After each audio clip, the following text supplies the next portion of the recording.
name's Bernie Maloney, and I'm like madly trying to get my slides to work the way that I expected them to, and they're not doing that for me right now.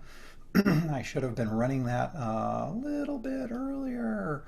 Okay, so I failed, failure bow. So let me check in. Um, how many of you, and for those of you who aren't on camera, you can do this via a chat vote.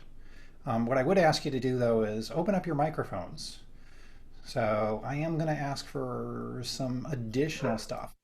So if you're kind of like thumbs up when I ask you to raise your hand, you can type a +1 into chat. That'll work. So how many of you could see a benefit in clearly sharing ideas? Quick survey, 3 seconds. Let's see. Cool. Okay, pretty much everybody. Sure. Great. So, would it sound okay with you to hear how here tonight, with about 30 seconds of technique, you could inhumanely increase it by a factor of about 5x? Quick survey, 3 seconds. Let me hear you say aye. I Okay, E. cool. Oh, I. Cool. So now, last one. Who feels it'd be fun to walk out of here tonight with an unfair advantage every time you open your mouth? Let me see you say aye. I. I. Okay, cool. So that tells me that we're pretty much in the right place. Now, let me see if I can get my slideshow set up the way that I wanted it. Okay, cool. And then let me do this. Awesome. Okay, so now let me get my screen share set up. This is the talk, Create Influence on Demand. So you should be seeing now the slides that I'm presenting. So Yep. can I get a thumbs up? Okay, Yep. good, good, good. Okay, and I've just talked you through getting your communication effectiveness increased by about a factor of 5x. So let me show you, would it be okay for you to see a demo? Yes. Okay, so now I'm going to share another screen. Now, what I want you to do here is just follow the directions on screen. Don't worry about the audio. Count the red cards.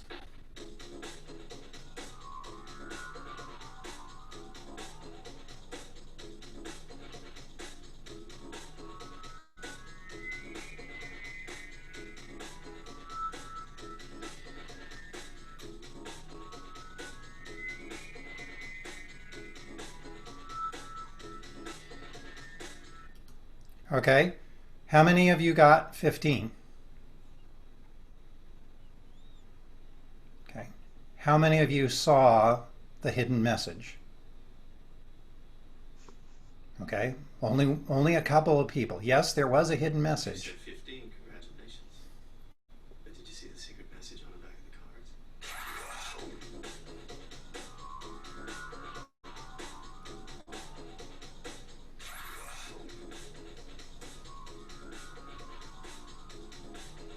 This awareness test brought to you by the Mentalist. So yeah, that was a commercial for the Mentalist. So let me get my slides back up here on sharing and introduce myself a little bit.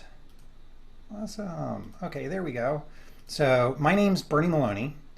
Yes, I am a CSC, but really what I do in life is I'm an Agile leadership coach, and I help my clients make breakthroughs in performance with their teams, their organizations, and themselves. And really, I'm talking to you here tonight about a subject area called NLP. That stands for Neuro Linguistic Programming. And I am a trainer and master practitioner of NLP. And you're going to learn a little bit of these techniques. Now, you can think of NLP as really, really good communication. So I've got some good news and some bad news. So the good news, okay, this is really powerful stuff. Really powerful stuff. Use it wisely or the other dogs won't want to play with you. Okay. The bad news, you're going to need to practice. Really, you're going to need to practice. The good news, you're going to get an opportunity to do that here tonight. So let me give you an outline of what tonight's going to be like. Your outcomes are you're going to recognize and practice some verbal technology that's going to enable you to create influence on demand anytime that you like. So kind of the outline is we're going to talk first about why, the significance and the basis for this technology. Then we're going to go into the how, applications that you see every day in technology teams. And then I'll take you a little bit deeper into the what's behind this so that you get the abstraction and you can start to apply it in more situations. Now, if you're really pressed for time, I'll get you that 5x increase in communication effectiveness probably in the first 20 minutes of our session tonight. I'll conclude with a summary and resources if you want to go deeper. And if you want to know a little bit more about me, when the whole picture of me in a hula skirt comes back up, that's where I'll have a QR code and a URL if you want to stay in touch with me. Sound good? Okay, so how many of you have ever heard first impressions matter? Do you really think that first 60 seconds truly matters? So, have any of you ever had a telemarketer call and you actually asked to hear more? I have. Okay, but what happened in those instances? See, they were able to create some of that influence to go, yeah, I really am. Yeah, I'd like to hear more about that. So this applies not just in business situations, but applies, in loads of social situations. So really, guys, this is the hard truth. You've only got 30 to 60 seconds to make that first impression. Because even for the women who aren't on camera, I can already tell what their faces are going to be like when I ask this question because I've done this for audiences all the time. So ladies, you've probably been in those social situations where a prospective suitor comes up and in that first 30 to 60 seconds, what goes through your head is jerk. So yeah, okay, I see a couple of smiles come up. Yes, indeed, that's really the truth. Okay, so part of this from a science standpoint is confirmation bias. So one of the things you can look at in these situations is our brains work really, really fast. And we want to get to something that we already think of. In the 2004 elections at Emory University, they did an fMRI study. So functional magnetic resonance imaging. That's the one where they can actually see your brain work almost in real time.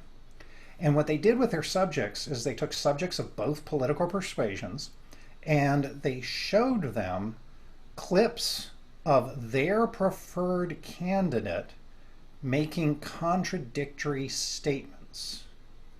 Now, here's what happened in their brains.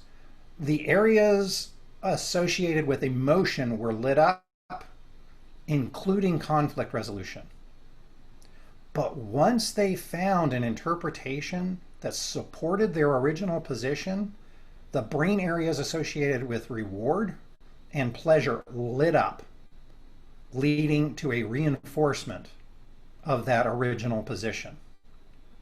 So really, this is how fast our brains work, particularly at an unconscious level. So let's step in a little bit to some of the applications that you can see in technology teams, and really, especially today in these remote times. See, communication goes way, way, way beyond words. There's loads of communication studies out there, and I like to talk about Mehrabian and Ray Birdwhistle. Ray Birdwhistle did some of the original stuff, and Mehrabian's the one who's attributed with words account for only about 7% of the communication. Vocal qualities Okay, and those go into multiple dimensions. So it can go into tone or pitch, whether you're high or low. Okay, and go into the rate of pace of speech, whether you're talking like you're somebody from New York or somebody like from Virginia, like me. Okay. It can go into the timbre. It can go into the volume. So you've got lots of different dimensions. That accounts for about 38% of the information conveyed. Now, physiology. And physiology goes beyond body posture. See, our unconscious minds pick up way more than our conscious minds. Our conscious minds, they only pick up a few bits a second, but our unconscious picks up a whole bunch of stuff. Things as subtle as eye dilation, skin tone, which happens to be like the color is somebody blushing, or skin tonus, somebody like really angry, or they're gritting their teeth for something. Those are all part of the physiology. So let me see, like show hands or a +1 in chat. Have any of you ever heard the phrase showing up is over half the battle? Okay, really, this is the science that shows you this. Okay, showing up really is over half the battle. Now, let's talk about translating this into Agile practice. So 7% of the information before you get to transmission loss error is words. This is why email sucks. Okay. 38% of the information are those vocal qualities. This is why picking up a phone is even better. Okay, and truly, with 55% of the information being physiological in nature, face-to-face truly is best.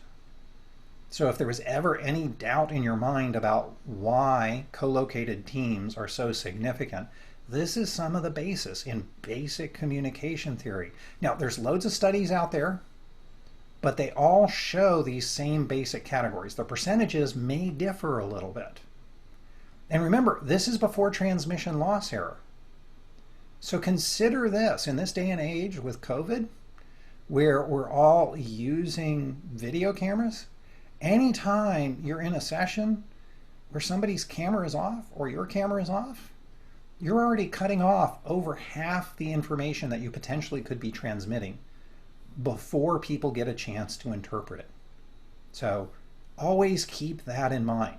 Like in all my classes and all my sessions, I like to bring this information up so that people have a choice about how clearly they're heard, how clearly they're understood. Okay, so now, how many of you can do math? Anyone? Anyone? Okay, good. Somebody. So, if 7% of the information is words, but 55% is physiology, do you already see how you can increase your communication effectiveness by a factor of 5x?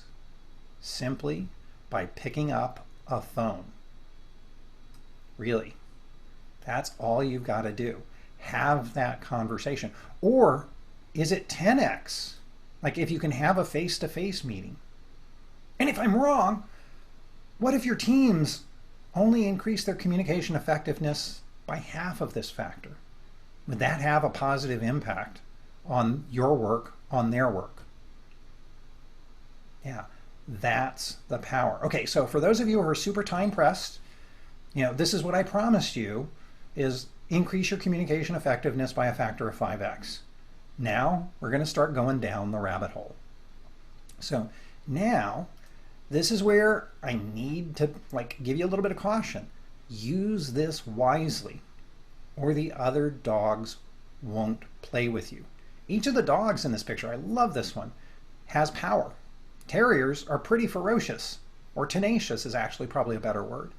Versus Danes, they're powerful, they're gentle, but they're powerful. So what you're going to learn is really powerful stuff.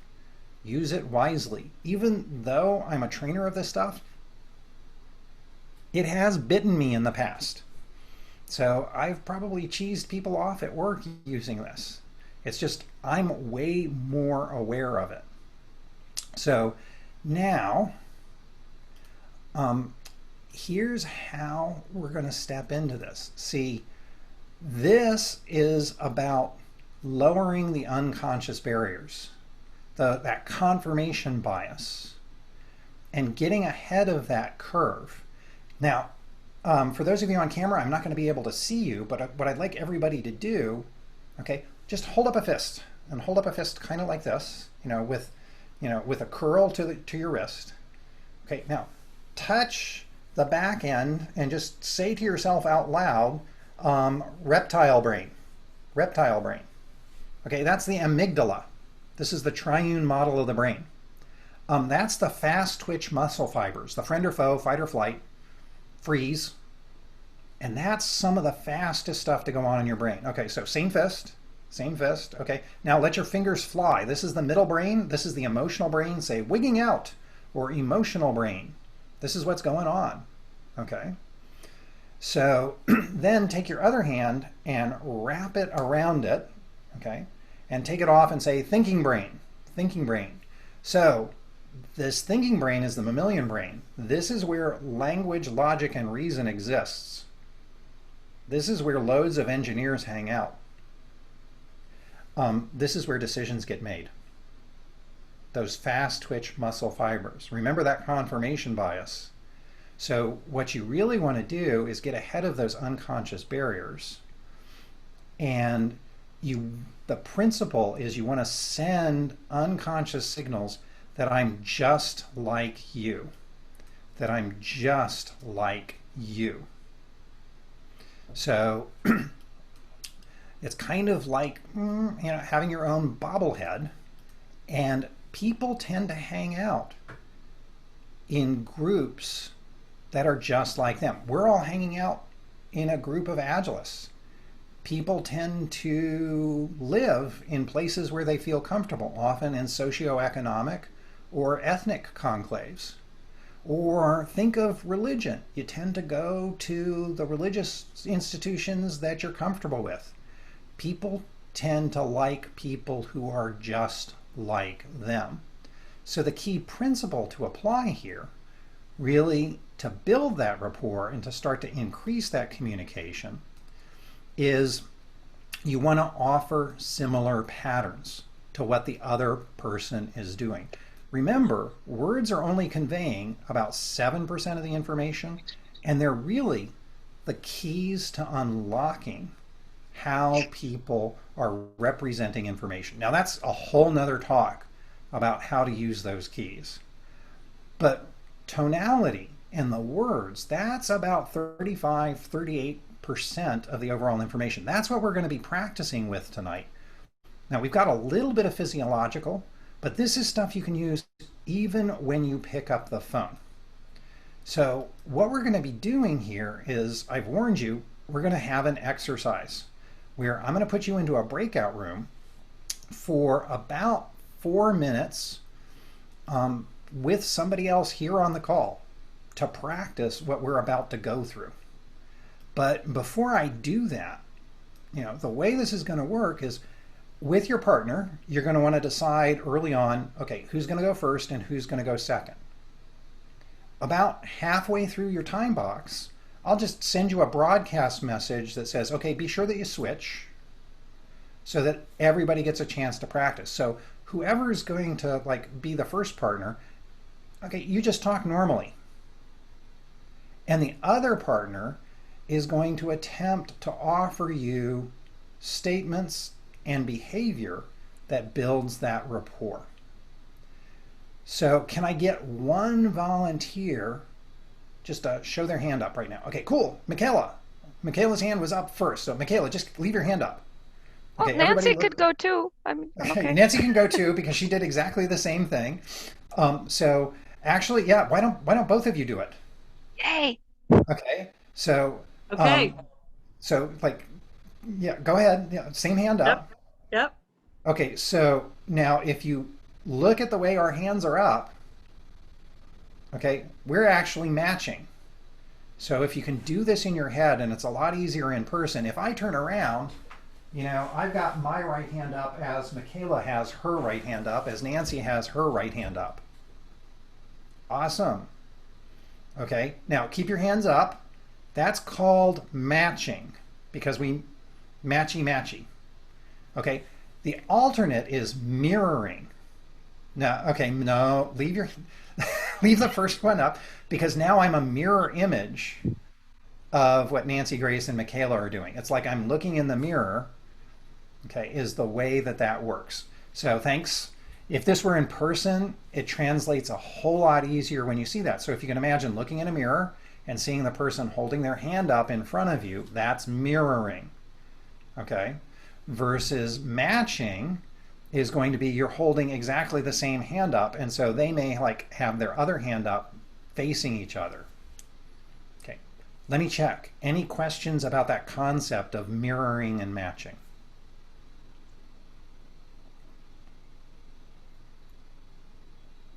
None. Okay, I'm not seeing any in chat.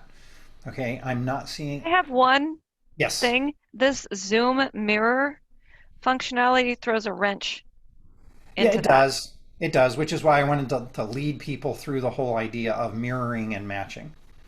So the same thing applies to verbal qualities. So what you really want to be doing is observing things like the rate of pace of speech, the tonality, like where your partner is speaking from, whether it's down in the belly, whether it's in the chest, whether it's way up in the throat. Okay, you're going to be able to sense that just in a conversation. And what you're going to do is you're just going to start with a question. Hi, like Michaela. Hi, my name is Michaela. You know, what brought you here tonight? Now, when you're responding, when your partner B, just give them a short response, not a really long response, because really this is only going to be about a 4-minute exercise. Okay, so you don't have to go on with your life story, but just enough so that they can get an idea of what your pattern is. And as person A, start trying to, in your subsequent questions and your subsequent dialogue, start trying to offer similar patterns to what they've done. So if they're speaking high, if they're speaking fast, start trying to do that. If you see them using some body language on camera, go ahead and try and mix that in and see how that goes. So that's what the exercise is going to be. Would somebody, would anyone like to see a demo with somebody, with a volunteer with me? Okay, looking to see if anybody wants a demo from hands on camera or in chat. Okay, cool. Jason would love to see a demo. Jason, would you like to be my demo subject? Sure. Okay, cool. So everybody, if you do me a favor, for the moment, turn off your cameras because that will put just Jason and I there. And you might want to alter what you're viewing. So I'm going to stop my screen sharing for a second to make it a little easier. And you might want to go up into gallery and show just us as the two speakers. So this will help because now Jason and I have popped at the top of your stack if you're looking in gallery view. So Jason, hi, my name's Bernie. What brought you here tonight? Well, I'm usually at most of these because I'm one of the hosts. Awesome. Also, I was interested in hearing what you had to say. Okay, so how long have you been hosting? A little over a year. And how's that been going for you? What's been exciting about that for you? I like mostly the variety of speakers that we get and the things that we get to hear that I normally would not hear or learn from anyone. Well, what's been one of the memorable ones that you've had? Last week we heard from a lady named Karen Kammerling who talked to us about catalyst conversation. Nice. How have you applied that in taking those lessons and actually started to use them? So I actually took a class with Karen back in May, which is the first time that I heard about that concept and that framework of the conversation. So I practiced it every week in my work. And hearing it again from her last month was a great reminder. So you do pick up things when you hear things second or third time, don't you? Absolutely. Cool. So let me ask you, Jason, do you feel like we've got pretty good rapport? Feels like it. Okay, awesome. Okay, so if you want to, turn your camera back on. Now, did anybody observe what I did in that exchange? You're welcome to put it in chat to everybody or like to speak up if you want to talk over each other. Do you see me do anything that you could observe? It's hard to tell because I don't know your normal. But I noticed you moved your eyes around very similar to how he was doing it.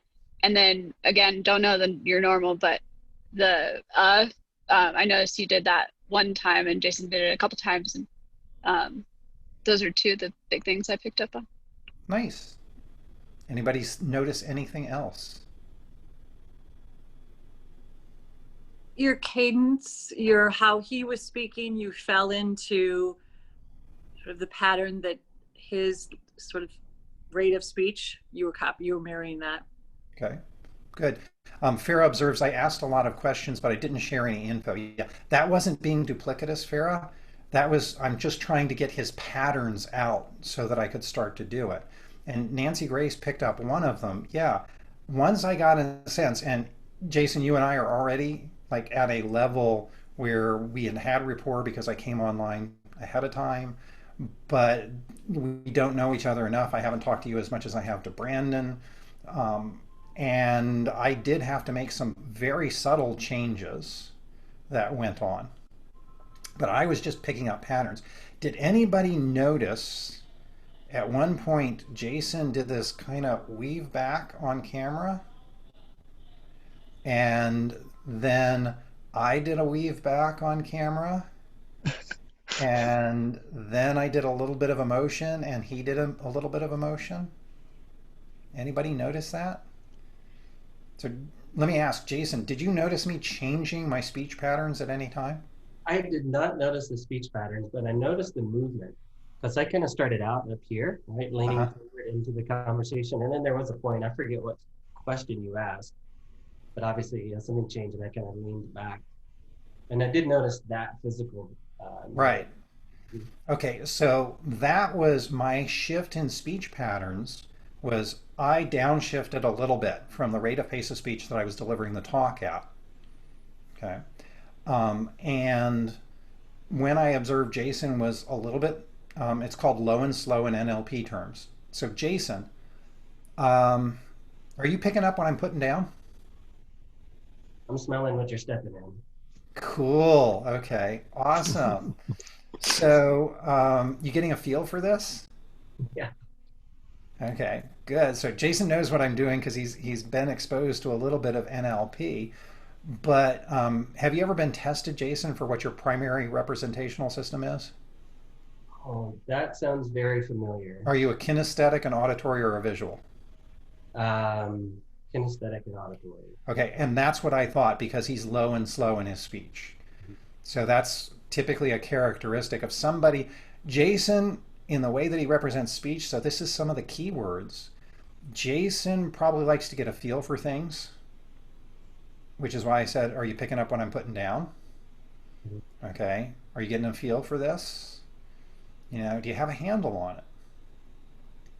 You know, do you have a good sense? That's a more general word. And Jason used a great one back. I'm smelling what you're stepping in. So he actually took it into olfactory, which is awesome. Don't try and use the words unless you really notice them. So if you notice, and I didn't when I was talking to Jason, I did not notice him using predicates about visual, auditory, or kinesthetic. So I didn't try and throw in words that matched. I only tried to throw in pace of speech and body position. When you do this exercise, that's an easy thing to start with. So any questions about how the exercise is going to go before I pop you into breakout rooms? Not seeing anything from faces, not seeing anything from folks. Let's see. Okay, then let me get folks into breakout rooms. So you've got a randomized partner. Okay, so what I'm going to do, Brandon, I'm going to put you in a room by yourself. Or actually, let me check, Jason or Brandon. Who wants to be in a room by yourself where you hang out with me? Okay, Jason does. Okay, so I'll put Jason into the lounge. Okay, and that way we'll have an even number of people who are matched up. Okay, okay, cool. That's awesome. Okay, so now you're going to have about 5 minutes in a breakout room to practice this. About halfway through, I'll send a broadcast message to let you know to switch. Okay, any final questions before I pop you into breakout rooms? Sweet. Okay, here you go.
Poof, and we're back. Brandon, did we leave you alone? No, whoever I was in a room with either didn't have video or audio, or maybe doesn't speak English. I'm not sure. So Okay, sorry about that. that's okay. No worries. But that was a good match. That's why I warn people up front. You're going to talk to somebody. You're going to talk to somebody. Okay, so am I sharing my screen? Yes. Yeah. Okay, good. Okay, awesome. So they got about 20 seconds left before I hit the bailout button. Okay. And Brandon, do you have any questions for me? I was noticing when you talked to Jason in the demonstration, it sounded like did you also kind of lower your voice tone I as did. well? Yeah. Yes, Okay. I did. Okay, so I'm going to hit the eject button. I feel played, Bernie. And we'll talk a little bit about that, Jason. Bring up both of those observations when we do the debrief, because now we're gonna talk about what people's experience was like in practicing it, and this is going to be a great time to talk through what your observed experience was. Welcome back. Well, thank you. I was mid-talk, which shouldn't surprise you at all. So now that you've had a chance, anybody want to share any of their observations about what that experience was like? Yeah, I didn't know we were doing breakout rooms, so it was quite jarring. And Mac, I warned people about that at the beginning. If you weren't listening, I can't help you on that. Great. You just made my sister laugh. That's great. Thank you. Good. Other observations? Okay, somebody had fun. Okay, thanks, Nicole. Thanks for joining. I enjoyed talking to Anna. It was nice to connect across the miles, and I feel like we've, even those in those few minutes, built rapport. Yeah, I agree. So did you notice the other person trying to build rapport with you when it was going on? Anybody? Absolutely. Okay, awesome. Did anybody, when you were trying to build rapport, did you notice yourself and feel really awkward? Mm-hmm. Yeah, I didn't feel awkward as much, but I don't think so. Anna was using her hands a lot, and again, with the loveliness of Zoom, it kind of all of a sudden I was like the biggest handed person in the world, because she was using her hands and I was trying to mirror that, not trying, but it's just kind of instinctual. But then I realized that she couldn't even see me, so I put my hands down. Yeah. So if you feel awkward, that's entirely normal. That's the difference of unconscious to conscious incompetence. So you walked in tonight, most of you, unconsciously incompetent. And now I've kind of raised your awareness to some conscious incompetence. That's where the practice comes in. So Jason and Brandon, I got to talk to a little bit while you were in the breakout session. What observations did y'all have? Because those were some good ones as well. Yeah, I noticed just back when you did the original demo with Jason, I noticed that you had slowed down your pace of speech and as we talked about, but I also noticed that you lowered your voice in tone. Right. So not necessarily in volume, although you probably did that a little bit too. But pitch, yeah. Yep, and that was conscious. It was like, okay, it feels like Jason's talking a little bit lower than I normally do. One of the easiest things you can do to build rapport is notice from where someone is breathing or talking. Okay, so some people, I'm talking from about right here right now is where it feels like to me, but I can drop my voice way down, and I can bring it way down essentially into my gut right now. Or I can bring it up to about my heart level, which is where it is now. Or I can bring it way up into my throat. It's like right below my chin as I'm talking right now. So you can notice from where someone is breathing or speaking, and then attempt to speak from that place as well as a way of matching some of the patterns that they've got going on. So Bernie, are there times when you don't want to match? Like, let's say you have an upset teenager and what you want to do is actually calm them down? Awesome question for later. Yay. So yes, I want to make some space for Jason. You had a couple of other observations, and I loved your Bernie. I feel Yeah, I felt played. But in the moment, did you feel that, or when I revealed what was going on? When we were all talking about it, yeah. In the moment, it felt just right. Right. Yeah, and So then as we kind of debriefed after that, I was like, wait a second, I see what happened here. right. So this kind of gets into some of the that use it wisely. So remember that dog? There's a reason it's in black and white. There are folks that think that NLP is Jedi mind tricks, and there are folks that think that NLP is evil. So there are folks that think that there's a light side and a dark side. The school that I'm trained in, I'm literally sworn to use it only for good. So part of it is you only work with permission. So I only worked with a volunteer. I did not attempt to manipulate him in any way. I was using it for the purposes of illustration. I was very declarative about that up front. So you always need to come into these situations with positive intent is kind of the key there.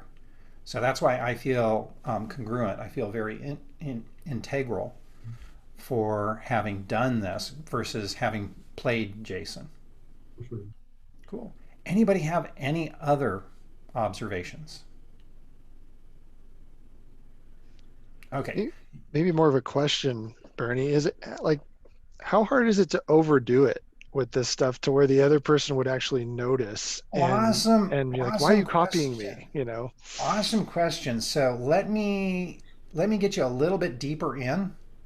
So when I go off of the orange slides, and this is a talk that can go anywhere from 45 minutes to 75 minutes. And part of it is I've got other demos. But instead of doing other demos, what I'm going to do is I'm going to give you the theory so that you can understand the demo when we get there. So what I want to do is I want to take you deeper, and that'll be when I get to the end of that and I go to, okay, so now let's actually do physiological, okay, and start to put in hand positions. That'll be a great time to, Brandon, bring up this point of how far can you go, and Michaela, are there any situations where you don't want to do it because they're kind of intertwined. So awesome. Let's go ahead and step in and give you a little bit of an idea of what's behind this so you can get that abstracted pattern. NLP began in the Santa Cruz Mountains, which are just over that way from me, not too far. It began at UC Santa Cruz with a couple of guys. Golly, boy, their names are escaping me right now, and it shouldn't. But what they did is one of them was out of psychology, one of them was out of computer science, and this was back in the 70s, and they went, some of these therapists are getting way better results than other ones. And there are two principal models. One is Milton Erickson, the other one is Virginia Satir. So a lot of people in Agile are familiar more with Bruce Tuckman's language than Virginia Satir's change model. So Virginia Satir was a family and child psychologist in Palo Alto, which is, again, just that way. And they went over and talked to her. And she had this model of people's performance that you come in, and you may have heard it as forming, storming, norming, and performing. That you introduce a foreign element, it descends into chaos, you get to a transformative idea, and finally you get to a new level of performance. But what they learned from looking at Satir and Erickson was that success leaves footprints. It's kind of like a computer algorithm. They figured if we start doing what they're doing, they found they could get very similar results. And from that, they built the NLP model of communication. So let me break this down for you. So in NLP, well, actually in the world, there's about 2 billion bits of information available to us at any given second. So Mikhail Csikszentmihalyi in the book Flow cites that figure. Google's done a study and they say it's only 300 million. Okay, it's still an awful lot. So let me give you an idea of what 2 billion bits of information is in a second. You ready? Cool. Okay, so let me ask you a question. How many trees were in that picture? Type it into chat if you like. I saw one. Okay, so a couple people saw one. Great. So let me ask you another question, and this is type it into chat, so don't speak it up, so be ready. What season was it? So type it in. What season was it? And now hit return. Spring, summer. Summer? Okay, yeah, people have different perceptions of that. What was the temperature like? It was only a picture. But let me take you back to that picture. So a couple of things that are hard to see when it's on a screen like this. There are more trees way over on the left part of the frame. Okay. And when you look at this in full resolution, when you get the slides, there are actually some power lines. They're hard to see whenever I do this as a projection or you see it, but there's some power lines that are over there on the left side. One of the things I'll ask is, are there any man-made objects? But that whole thing about what season was it, people make up different information. See, what NLP teaches us is those 2 billion bits of information, okay, they all come into our 5 senses. Visual, auditory, kinesthetic, which has both a sense of touch as well as emotion, okay, olfactory, which is smell, and gustatory, which is taste. So early on, you saw Jason say, I'm smelling what you're stepping in.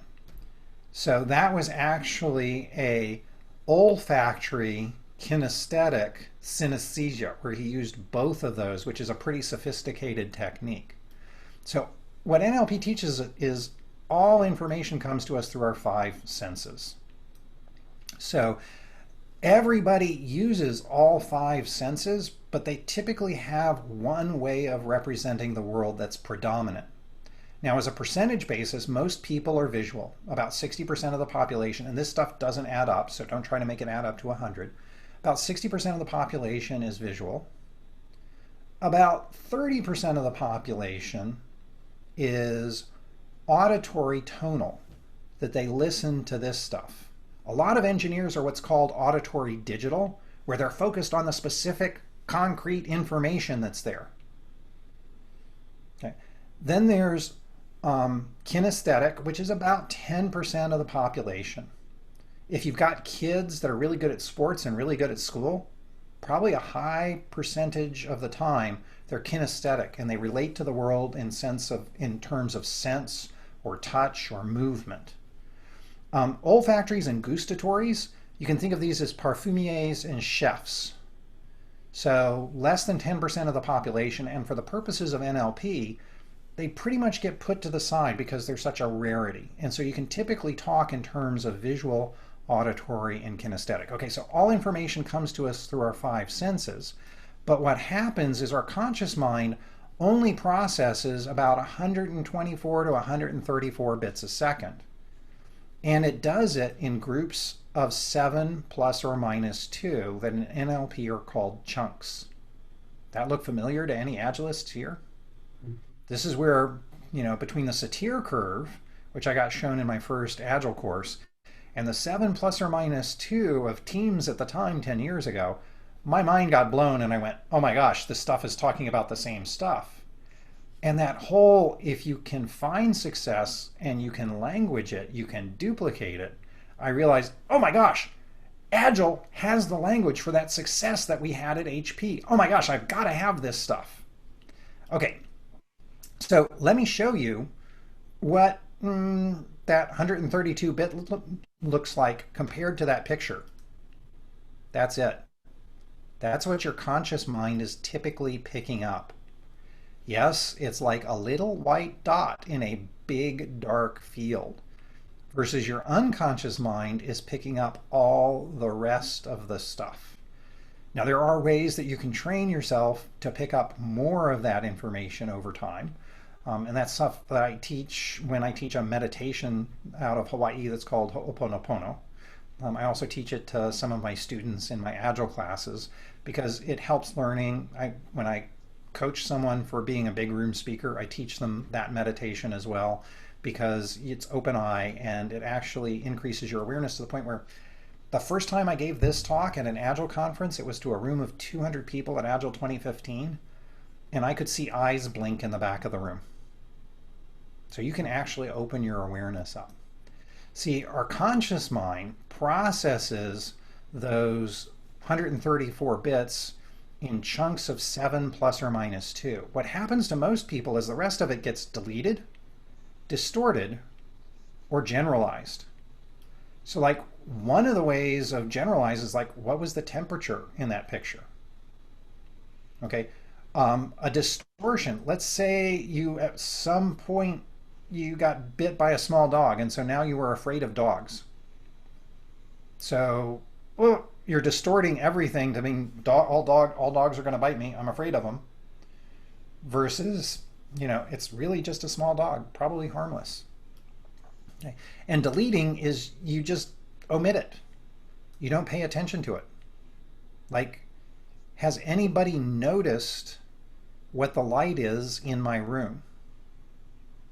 Or did you only notice what the light is on my face?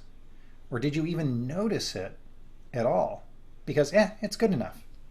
That's really what your conscious mind is doing.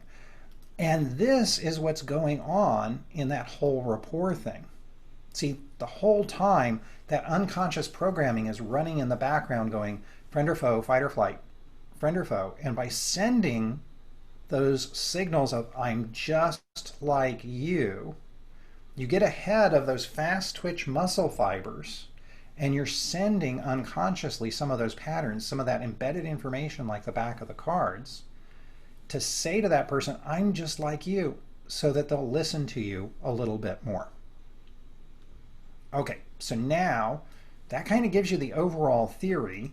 Normally, this is where I would do okay, so now let's have a second exercise where you actually get to weave in some of the physical aspects of it, but this is a great time for some of those questions. So, Michaela, you said, can you ever actually overdo it? Was that the question? No, I was specifically wondering about if you're dealing with someone that is upset and it's characterized by a high-pitched voice or... Got it. Okay, so Michaela actually knows my wife. So does Laura use it on you? Actually know my wife. She's heard me tell this story before. She's also trained just as deeply and is probably even better at NLP than me. But this is a classic husband versus wife in a heteronormative couple fashion. Honey, honey, honey, it's okay when your spouse is like going off the rails. But one of the things you can do is like, you're right, that really sucks. This is terrible. We've got to do something about this. So what should we do over time? Okay, so you can offer exactly the same level of energy and matching and gradually over time dial it in. That's actually called pacing and leading, which is what I would do as a third exercise. So yes, there are times where you want to go, think of, one of the precepts of NLP is the system with the most behavioral flexibility wins. So think of a parent with a child in the grocery store throwing a temper tantrum. One of the ways, and Jason, you might want to use this, but beware of it. So one of the ways, if your kid's throwing a temper tantrum in the store, is throw a bigger tantrum. Okay, and they're going to go, wait, what? Okay. It's going to send their unconscious mind some real, and then you can start having a more rational conversation with them. Like really, lay down on the floor, flail your arms about, and be safe. I'll tell you, be safe. But that's one of the ways that you can use this. And Brandon, you were the one who had the question of, can you take this too far? So one of the references I'm going to give you is the book that I first got exposed to NLP with. And let me go skip to the title in what I can see here on my screen.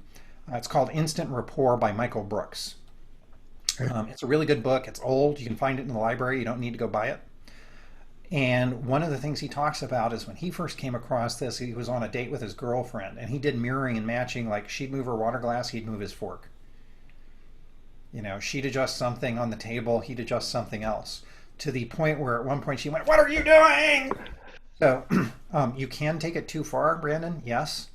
But this is where you want to pay attention, and really for rapport building, try to do it only for 30 to 60 seconds. And if it feels like it's getting out of control, stop.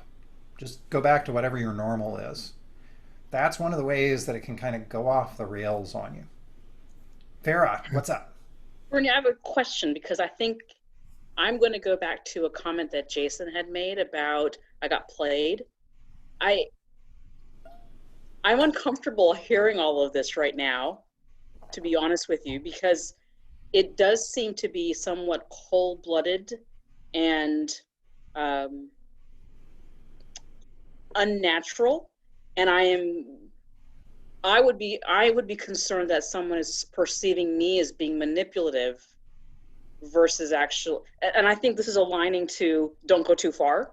Mm-hmm. But how much damage am I going to do with relationships as I try to determine how far is too far? So here's a couple of things.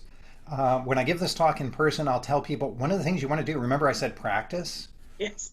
One of the classic ways I practice is I'll go to a different grocery store and I'll turn around and I'll strike up a conversation with a person and like they're never going to see me again. Okay. So you think. Another way that I practice. Silicon Valley is built on networking, so meetups have been really big here in person. And so now I've got to swear all of you to secrecy. Is like I'll show up to a meetup that I've never been to before and I'll practice there because these people may never see me again.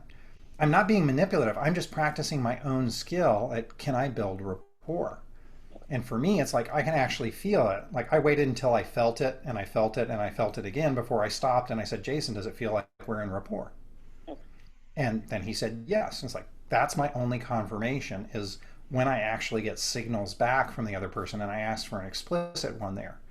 So that's why I put you into a group and did explicit practice and I put trigger warnings up around this. What's going to happen is you're going to notice this happens all the time. Okay, I can tell you every president since Reagan, I don't know about Trump, so don't ask me, has been trained in these techniques. Every big room speaker you see these days has been trained in these techniques, whether they know it or not. Tony Robbins, you've heard of him? Mm-hmm. He's built his empire basically on the practitioner level stuff of neurolinguistic programming. Okay. Yeah, Okay. that's really powerful. The big thing is you've got to do this ethically.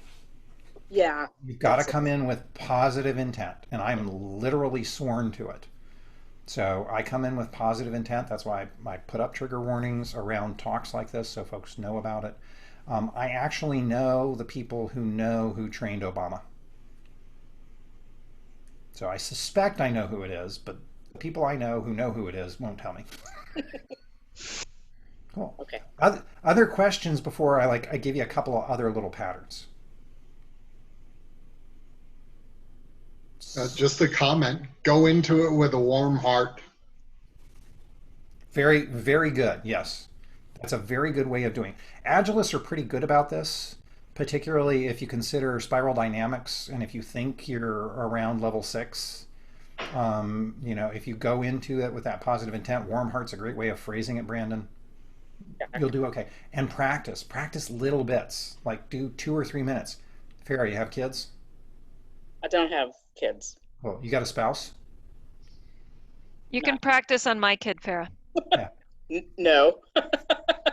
No, and I really do appreciate this. And I understand, yes, I have absolutely I can control my own intent, right? I mean, Right. I will go with, but if I am dealing with a stranger, I will rightly or wrongly be concerned about how they are perceiving my trying to establish rapport. Got it.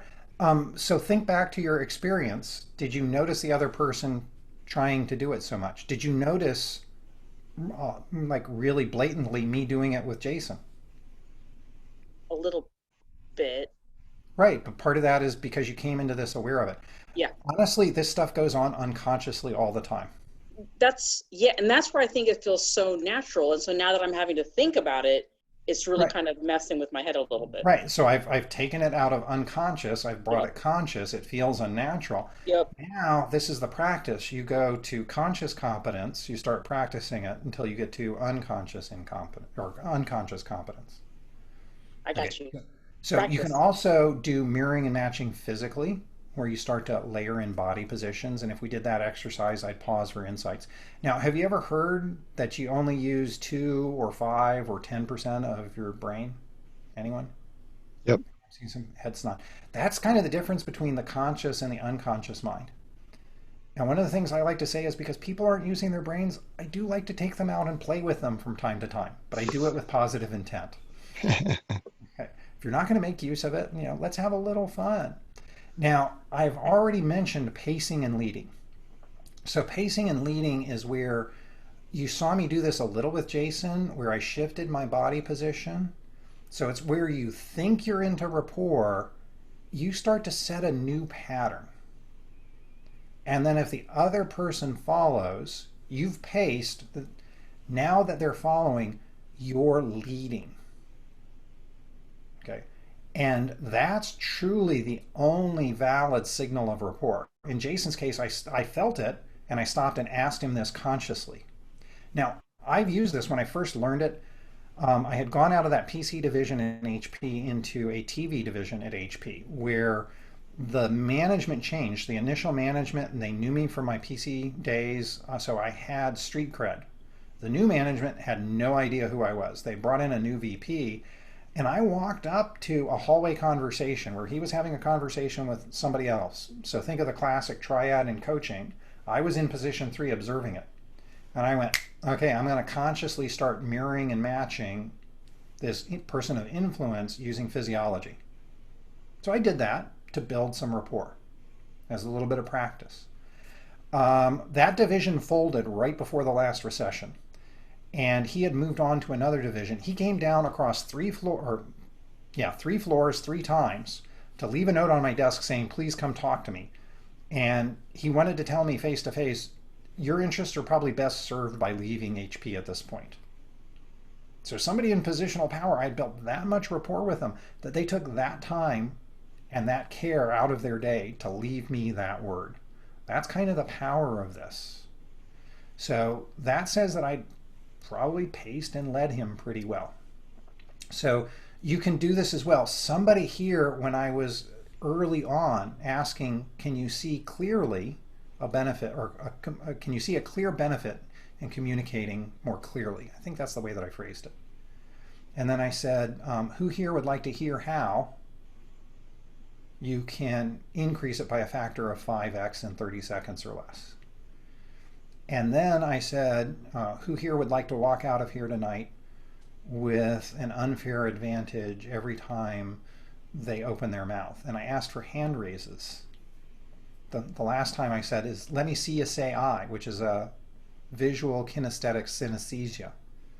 So if you parse that language, you'll notice I did visual first, then I did auditory, then I did kinesthetic. So you're getting an up level here in this talk tonight that I don't normally weave in, which is if you simply use word patterns of describing things as visual and then auditory and then kinesthetic, in NLP that's actually called a rapport pattern. So you can build rapport through your words. Think of closing the line of applying for a job. I look forward to hearing back from you and getting a sense of next steps. You've just used a VAK pattern to build a little bit rapport as you close that letter. So, if we had time, we would have done a pacing and leading exercise, so you got to take it to another level.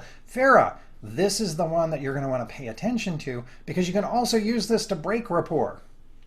So you can use exactly the same things to break rapport. I want you to observe like how you feel right now, and think of any speaker who's ever like turned around and read what they had up on the board versus talking to you as an audience.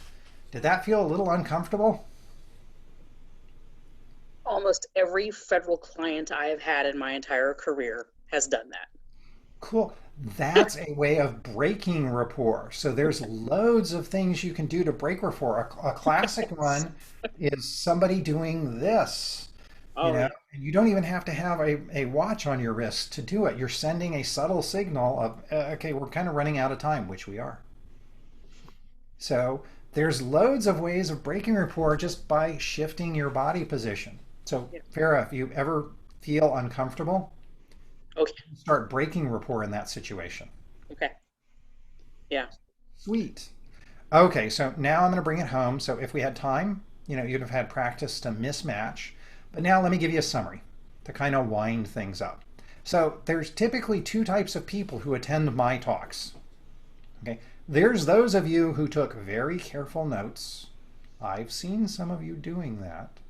And you're going to file them away very, very neatly. And then there are those of you who will practice. Now, what I've got to say to you is decide right now, which one are you? Which one are you? See, communication goes way, way, way beyond words. Words only are about 7% before transmission loss error kicks in. We've also got vocal qualities. We've also got physiology that we can use to communicate with people all the time.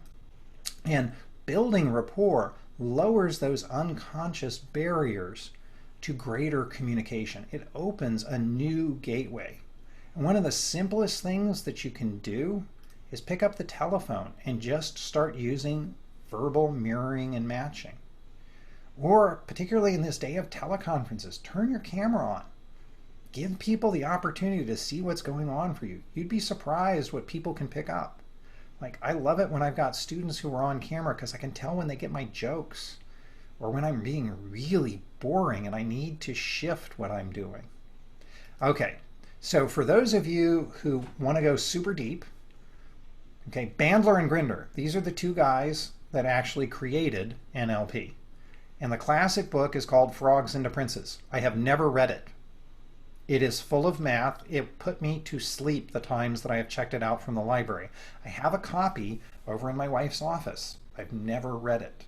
It's not digestible. I don't read, but there are some people who've just got to have it. The one that I really recommend, because it's super digestible, is Michael Brooks's Instant Rapport. And he's going to take you through these patterns really easy as an intro. It's the first thing that I read. Now, if you like to go a little bit deeper, a couple of things that I like to talk about with that triune model of the brain. You've seen this in Simon Sinek's Start With Why, where he talks about why and then how and then what. Loads of engineers hang out in this what, but as he says, the why and the how, that's where the power is. Steve Denning, before he really became super popular with Agilists and wrote The Leader's Guide to Radical Management, he wrote another book called Storytelling, The Secret Language of Leadership. It's an awesome book, and he talks about storytelling as an effective leadership pattern. And he talks about that pattern as attention, emotion, and then reason. Okay, attention is like the why. It gets us emotionally connected. Okay, the emotion really hooks us, and then you get the reason. You get to see this every day in a newspaper. Think of a newspaper standing on the street, or you pick it up at the curb. Big banner headline, attention. Full color picture, emotion. Little text, reason. So really, a lot of your leverage is on attention and emotion whenever you're communicating with your teams. That's part of the reason why really having a vision for your Agile product is so powerful, why having a goal for every sprint if you're running in Scrum is very powerful. They kind of play on these communication patterns. So what I'm going to encourage everybody here to do is start right now. So start practicing, whether it's tonight, whether it's tomorrow, whether you go to the grocery store, whether you find another meetup tomorrow night, or a happy hour, heck, and just go practice it.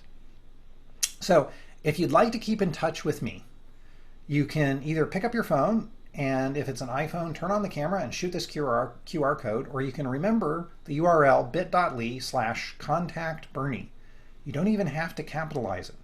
That'll take you to a short Google form that only I see. It's like, if you want me to follow up with you, this is a great way for you to let me know about that, because I don't want to come around and bug anybody. But really, what I do with all of my clients, whether it's Agile or some of the private coaching I do, is I help them make breakthroughs in performance with their teams, their organizations, and themselves.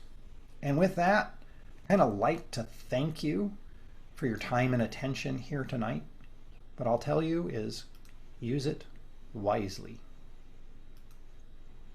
And with that, we're pretty much out. Thank you, Brandon. Thank you, Jason. Thank you, Bernie. Peace to you. Thank you. That was awesome. Thank you. Thank you so much. Bye-bye. All right, we're peacing out. All right. Pleasure meeting everybody. Then. I'm not zooming out yet. All Not right. doing that yet. Yeah, we'll Thank keep you. Bye.